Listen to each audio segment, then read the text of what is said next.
used to take 15 takes sometimes. And I'm like, why I'm doing it? Hi guys! Welcome back to our channel. Today we're gonna talk about how you can start your YouTube channel. Yeah, we've been getting a lot of questions and comments about starting a YouTube channel, things that we've kind of gone through, and any tips or tricks in growing your YouTube audience. And as some of you know, I have two Russian YouTube channels. One I started a long time ago and another one a couple years ago, more popular than this one. I filmed more than 400 videos on two Russian channels and I have some experience. Yeah, so we're going to be going off of Sasha's experiences and we're going to cover basics on equipment, obstacles you may run through, and just basic setups of lighting and equipment and things that you need to get started on your YouTube channel. I think it's a good time to start practicing filming videos, editing, and just setting up your shots. Since we've been sharing a lot of our YouTube video clips on Instagram. Yes, Instagram stories. Yeah. A lot of followers ask questions about how you can start your YouTube channel or any tips we can give to improve videos and editing and everything else. So this is why we're making the video today, so check it out. And of course subscribe to Instagram pages. So getting started, what type of equipment do you recommend someone starting off with their channel? Well, a few years ago when I was starting out to film vlogs for my Russian YouTube channels, I used phone and I also used small Sony camera, which was like $200 or $150. If you have new iPhone right now, you can use iPhone and also daylight. So you don't have to buy expensive softboxes or big softboxes or ring lights, which might take a lot of room in your place. You can just start filming with daylight, sitting next to the window and using your phone and of course tripod. So basically So I have a tripod little like tripod. that. Simple enough. And I feel like iPhones right now have really good quality. It just clips in, and this is easy. It's a stabilizer. It balances your shot, and it's not as shaky. So, I mean, I think we got this off Amazon for like $4 or $5. Yes. So you can buy a tripod and or you can use books and set it up too without tripod, but better buy a tripod. Sometimes when we vlog, I mean, it all depends on the style of video you want, the circumstances. Yes. We can put books under our laptop and then you prop your phone up on the laptop. So there's no real rules or boundaries on what type of equipment or setups that you guys are using at home. And if you guys are using a smartphone, always use the back camera. It's 99 times out of 100 going to be better quality, more pixels, and more clear when doing a video. For the most part, when I vlog, I use this Sony camera because I like this screen that flips. But if I go in a store or somewhere where I don't want to take out all this, right? It's kind of bulky, I use my iPhone too. A lot of vlogs you can see on our channel filmed on iPhone and this vlogging camera. Yeah, and with these cameras, they're kind of set up in landscape modes. So if you are recording on a smartphone or a mobile device, always make sure to flip it sideways. Yes. Because you don't want that footage to kind of contrast with each other, and you want a smooth transition when you're cutting together this footage and this bad boy. Also, guys, I wanted to mention about iPhones. If you're trying to film in a shade or where you don't have a lot of light, sometimes iPhone will work better than vlogging camera. We noticed it so many times when I used my other camera. It was not enough light, but on this one you can film during the night. Yeah, so we'll go in and film nature, or we'll try to walk around and show you guys what we're filming. And a lot of times we have all this bulky equipment with us, and at the end of the day, when we're getting ready to set up to shoot, we end up just using the basic essential mobile phone. So don't hesitate to experiment with different types of equipment, because sometimes simpler is better. Yes, especially if you're trying to vlog outside. Inside your place you can set up a bigger camera, but outside you want something that will be easy to carry around. Yeah, so something that you're comfortable, it's gonna come through in your guys' videos. Like if you're more comfortable, or if your arm's shaking from holding like a DSLR, these huge cameras on this little tripod or stabilizer, then it's gonna show in your guys' video, and you can't really focus on the content or the message that you're trying to get across to your audience. My first vlogs I used to film on DSLR camera, so I used to hold it in my hand, and it's so heavy and it was so shaky. Oh my god, yeah. This one, way better. Lifesaver. Yeah. Work, guys. I had no idea how much work was going into these vlogs. If you think that you're gonna start a channel and gain 300, 500, 1,000 followers uploading one video a week and just expecting it to blow up, it's not as simple as that, as simply walking around carrying a camera. Yes, and also when you're starting out YouTube channel, you can't just upload once a week. You have to upload 3 times a week. The more videos you upload, the more chances you will have to be seen by people, and the more views you're gonna get, and hopefully the more subscribers. Honestly, sometimes I can edit vlog 4 hours, sometimes 8 hours, sometimes 12 hours. I have videos I edited 2-3 days in a row. It's so much work. I've gone cross-eyed, guys, learning how to edit. It's just, when you record, you can actually go back on the vloggers or the YouTubers that you guys watch on a regular basis and see just how many videos they upload a week, just how long, aware of how many different places they may be going to, or different articles they may be reading, or how many people they're talking to just kind of get these topics and ideas rolling. And it's a lot more work, and the filming itself is probably how much of the total work to uploading a YouTube video. Well, I mean, if we're talking about sitting video, the one we're doing right now, so it's gonna be 2-3 hours of filming, and then probably 6 hours of editing. But if we're talking about vlogs or other videos that require way more footage and way more shots, it can be 8 hours of filming and 2-3 days of editing. Yeah, so sitting and talking to you guys, just kind of dropping some knowledge on you guys and sharing things with you.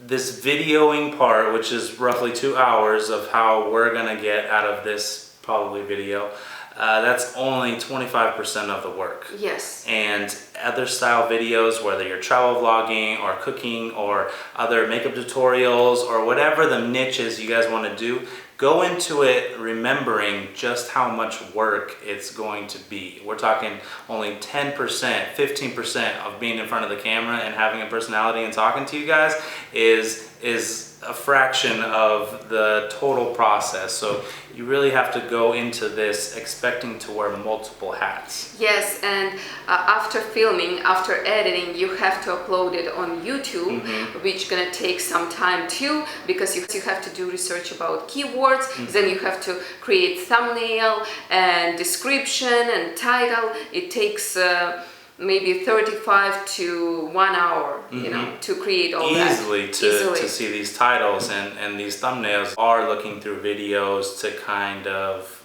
click on. And another cool thing is there is so much work that when YouTube first started out and these bigger names were starting out, it was kind of taboo to talk about hiring a team, having a videographer, having somebody do your lighting, somebody do your sound, somebody to edit your footage, somebody to cut your footage together, somebody to edit the sound, somebody to cut in pictures and stuff. So it's kind of cool the way that social media is transformed, especially YouTube, into teams or YouTubers being more transparent on how they do divvy up the work. Yes, and I feel like a few years ago, 5-7 years ago, maybe you could upload 1 or 2 videos a week and it will be enough. But right now, some YouTubers, they upload every day, even popular YouTubers. So it's so much work that you have to have editor or team to help you with everything. Yeah, I mean, these YouTube channels, we're talking 8 to 10 hours minimum, and that's just like a novice, somebody who's intermediate, who has a bearing and understanding. If you're doing it every day, guys, that's much more time and investment than a 9 to 5. Yes, yes, definitely. The next point that we're going to be talking about is finding your niche, whether it's DIY, whether it's travel vlogs, fashion vlogs, lifestyle, beauty, fitness, anything you can think of. You have to think about what would you like to film, and also what you're passionate about, and what would you want to do long term. Yeah. Like for years.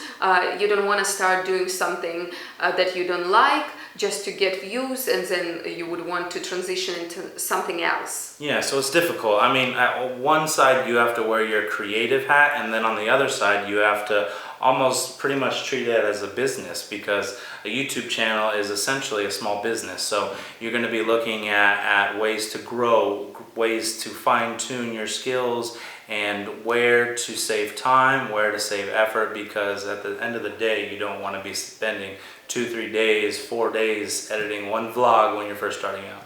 I feel like you have to test and try different subjects, because you don't know what you're gonna like more. Mm-hmm. And also you don't know what's gonna work for your channel best too.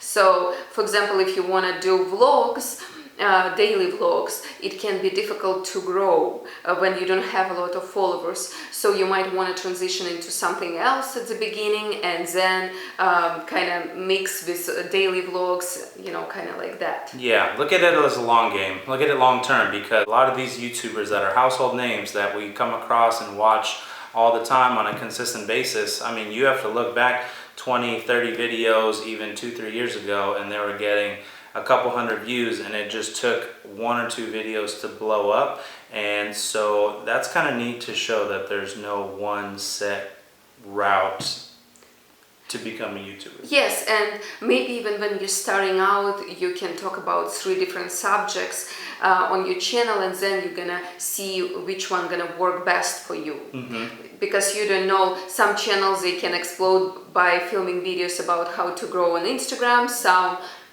gonna talk about how to grow on YouTube, and others gonna do daily workouts and talk about fitness, you know. Yeah, so leave your options open, and kind of leave that experimental phase at the beginning open, so you can pick a topic and stick to something that you're going to continually be able to bring value to your audience and keep them entertained while also helping them learn about a subject. There's a reason why we keep emphasizing things like finding your niche, or finding 1 or 2 subjects or topics that you can kind of consistently do long term to keep talking to your audience.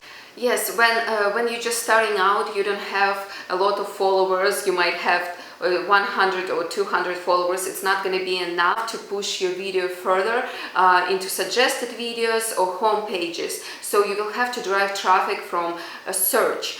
And that's why you have to select the right keywords and optimize your videos for search first in the beginning. And then when you're gonna grow, you're gonna have way more followers, and then you can do different videos that gonna do better in suggested videos or on home pages. Yeah, so finding something that really interests you and a niche you're gonna notice when you're first starting out. What brings us to our next point is how growth happens in a snowball effect. You can't set milestones or terms of I want 100 followers by X day, I want 500 followers after that, 2,000, 5,000. So basically, when your video gets promoted by YouTube, you have to do similar subjects and similar videos. So then it's gonna be like snowball effect. Mm-hmm. Your video gonna show up next to the one that's doing really good, and you're gonna gain more views from that one. And so basically, this is why we're talking about finding a niche or a topic that you're passionate about, because you record these similar videos and one of them is going to go viral. Yeah. So what happens is when you're watching that video, it's going to pop up on the suggested pages or onto your home page, which means that those videos are going to essentially piggyback off of the videos that you recorded that went viral, and those other videos that are related to the same topics are going to tap into those views as well. Yes, basically it's going to drive more traffic, suggested videos, and new videos you just created with similar subject. So that's what creates this quote-unquote snowball effect. Yeah. Coming off of this snowball kind of effect idea, if you are looking to dip into becoming a full-time YouTuber, you want to create some sort of schedule or routine to kind of set yourself up for success for that longevity. Yes, and I feel like you have to have that schedule and days off, because otherwise you're gonna feel unmotivated and you're just not gonna wanna do anything. Sometimes when I edit for 3 days in a row, on the first day I don't wanna do anything, no filming, no editing, and then it can last a while. So it's better to have schedule and have days off for sure. Yeah, these YouTubers, vloggers, I mean, they are in quarantine too. They do get depressed, they do get distracted, they do become unmotivated. They can get those creative blocks that kind of prevent them or discourage them from also creating this content. So get a routine and make sure you guys don't burn yourselves out, because it is a lot of work and it is easy to kind of get derailed off of that track. Yes, and I feel like YouTube is, if you think about it, it's 24/7 job. It's not your normal daily job. When you go to work, you work from 8 to 5, and then you come home and you don't have to think about your work anymore. Yeah. With YouTube, sometimes you think about editing at night before you fall asleep. So yeah, it's even true. I mean, even we're actors during the day, full time. So it's like when you go to set, you learn your lines, you learn your marks, you do your actions, and we check out when the day's over with. But with YouTube, there is no cut, there is no end of the day. It's just kind of whenever inspiration or these things may hit you. I suggest doing it then, because then it's going to eat away at you either later on or while you're trying to enjoy your off time while doing something else. So I really want to focus and drive home the fact that you want to treat your YouTube channel like a business. You can't treat it like a hobby. And kind of having a background in studying business in college, and Sasha, I studied in financial and law college in Ukraine. Yeah, so it really is able to set a basic foundation for the things that we need to implement and set in place and divvy up different responsibilities when it does come to not only recording, editing, breaking down the footage to create these YouTube videos. And I feel like a few years ago, 7 years ago, you could do YouTube as a hobby and it would grow. But right now, especially on English-speaking YouTube, it's so difficult that if you want to make it, you have to commit to it and really think about it as your job. We actually talked about it a few days ago. And I have already a few years of experience doing YouTube videos, and David new to this. Brand new. So I'm basically the blind being led by her. So I just really have to trust and follow blindly, where I know my learning curve is going to be a lot quicker than most people in learning these things, but at the same time she has to explain why she does certain things and how it saves time and makes it easier on the back end behind the camera to edit and kind of deal with the footage, what happens after the camera stops rolling.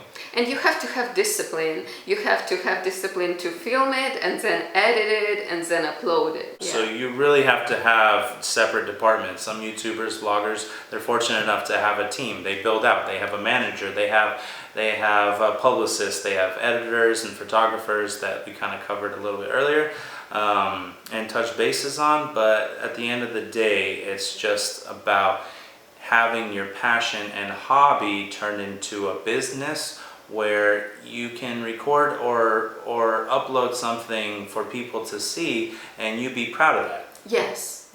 Which ultimately brings us to our last point. Remember to have fun. You can very easily get burnt out, and your audience is going to be able to see that. Whether you have 1,000, whether you have 1 million followers or subscribers, you're going to be able to come through camera as non-genuine or just pumping out content or doing things for other people besides yourself. And it's actually going to look that you're forcing it. I remember I used to film videos and I used to take 15 takes sometimes. And I'm like, why I'm doing it? Later when I would sit and try to edit, I would go through all these takes and they would look the same and I couldn't understand why I was doing it. So right now we don't do 15 takes anymore, only a couple if needed. We try to film from the first time. And I feel like it's way easier that way, and it's way more fun than when you do 5 takes or 15. Yeah, I mean, at the beginning we used to rehearse, we used to say who's going to say what, but at the end of the day, you have to break down the pros and cons. Not everyone going to be comfortable in front of the camera right away, but the more you film, the more easy it will get. Yeah, so I mean, practice makes perfect. Comfortable, you'll be able to enunciate and what words and phrases that you need to project other than other ones, and to kind of look and feel comfortable and organic on camera. Yes, and I think it's the most important part. Just be yourself. Don't try to look like someone else, and don't try to pretend to be someone else, because eventually you're gonna get tired of it and you're not gonna want to do it for years. Yeah, you can imitate or mimic, and you can pretend to be like this character, but you know, you can do 100 videos, you can do 500 videos, but eventually you're just gonna be tired of playing this fake persona that's not genuinely you, and you're gonna come to a point where you look in the mirror and you're like, why am I even doing this anymore? Yes, and I used to do it too. I passed that stage, guys. I passed that stage. Well, that's it for today's video. We hope you enjoyed it. Thanks for stopping by, and we hope that you learned something new today. Yes, and we're gonna film new video really soon. If you have any new ideas for our new videos, comment below too. That's all for today, guys. Hope you liked today's video. Don't forget to like, comment, and subscribe. Bye.